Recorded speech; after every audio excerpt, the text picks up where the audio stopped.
एक तू ही निरंकार। पद संख्या 206।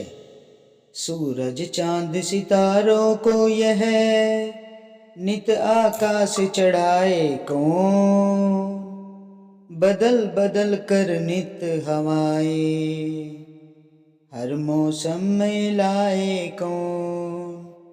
सुंदर सुंदर रोज पधारत घर बैठे पहुँचाए कौन, दूध मधु और घी शक्कर ये सारी चीजें सभी बनाए कौन।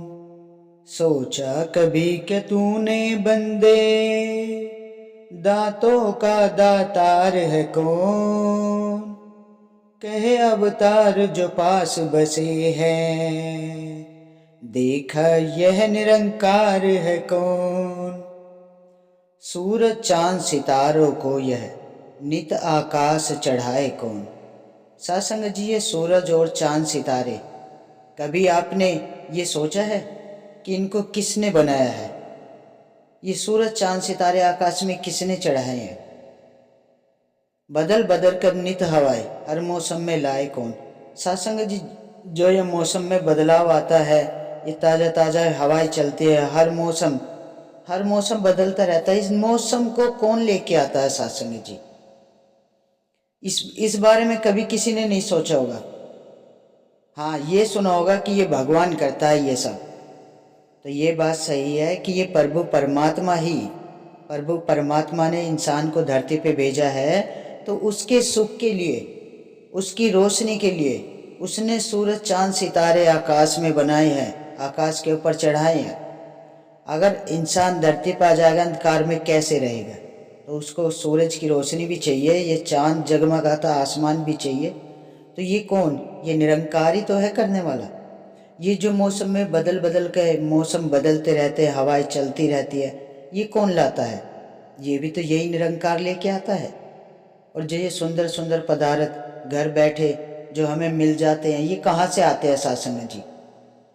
अब ये सब कहते हैं विदेश से आए हैं, पंजाब से आए हैं, उत्तराखंड से आए हैं, नैनीताल से आए हैं, महाराष्ट्र से आए हैं। अलग अलग जगह के अलग अलग फल फेमस है, मिठाई फेमस है, लेकिन वहाँ पे भी कौन ये सब चीज़ें पैदा करता है? तो यही तो है करने वाला। ये निरंकार प्रभु परमात्मा ही तो है सासंग जी।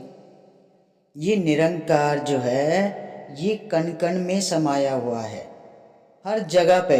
चाहे आप देश में चले जाओ, विदेश में चले जाओ, किसी भी प्रदेश में चले जाओ, किसी भी फॉरेन कंट्री में चले जाओ, सब जगह पर यही मिलेगा, क्योंकि ये कण कण में समाया हुआ है। कण कण में ये परमात्मा, ये निरंकार है। ये निरंकार जो होता है इसका कोई आकार नहीं होता है, इसलिए इसे निराकार निरंकार कहा जाता है सासंग जी। तभी तो सासंग जी, हम यहाँ से बैठ कर एरोप्लेन में फॉरेन कंट्री चले जाते हैं, विदेश में चले जाते हैं, वहाँ हमें कुछ अलग मिलता है। लोग भी हमारे जैसे ही मिलते हैं, भाषाएं थोड़ी अलग होती है, लेकिन खून तो सबके अंदर एक ही होता है सासंग जी। और इंसान खाता भी एक ही चीज़ है, बिगर अनाज के किसी के पेट भरता नहीं है। गेहूं की जरूरत पड़ती है, जब तक उसे नहीं, उसके बिगर किसी का गुजारा नहीं है सासंग जी। तो ये सारी चीज़ें हर जगह पे, हर कंट्री में कौन पैदा करता है सासंग जी? यही तो करता है। इसकी पहचान, जब तक हमें इसकी पहचान नहीं होगी, ये दूध घी शक्कर ये सारी चीज़ें कौन बनाता है सासंग जी? ये सारी चीज़ें यही तो बनाता है। सोचा कभी क्या तूने बंदे दांतों का दातार है कौन? कभी सोचा है सासंग जी कि सारे दांतों का दातार कौन है? ये निरंकार है सासंग जी। आप कहीं भी देख लो, चारों तरफ जर्रे जर्रे में, कोने कोने में, हर पेड़ में, पत्ती में, हर भुजा में, धरती में, आकाश में, नभ तारे, चारों तरफ इसी का ये निरंकार ही है चारों तरफ। जैसे पृथ्वी गोल घूमती रहती है ना सासंग जी, तो ये इस निरंकार के अंदर ही घूमती है ये पृथ्वी भी, क्योंकि ये जितनी भी जो सृष्टि बनाई है इसी प्रभु परमात्मा ने बनाई है इंसान की सुविधा के लिए, ताकि इंसान सारी चीज़ें कहाँ से लाएगा, कौन देगा? तो यही तो इनके सारी इंसानों की यही सारी चीज़ें पैदा करता है। लेकिन इंसान इसको ही भूल जाता है, इसको ही नहीं समझ पाता है। ये तो हमारे अंग संग रहता है, सदैव हमारे साथ रहता है ये तो, क्योंकि ये तो कण कण में विराजमान है सत्संग जी। आप जो कपड़े पहन रहे हो, चादर ओढ़ रहे हो, बिस्तर में, गद्दे में, तकिए में, हर चीज़ में तो यही है, सब जगह यही है। कोई जगह ऐसी नहीं है जहाँ पे ये निरंकार ना हो सत्संग जी। ये तो कण कण में बसा हुआ है। सिर्फ हमें इसकी पहचान करनी है। और ये पहचान हमें कब मिलती है, कब होती है ये पहचान? जब ये ब्रह्म ज्ञान हमारे जीवन में आ जाता है, जब हमारा नाता इस प्रभु परमात्मा से जुड़ जाता है सत्संग जी।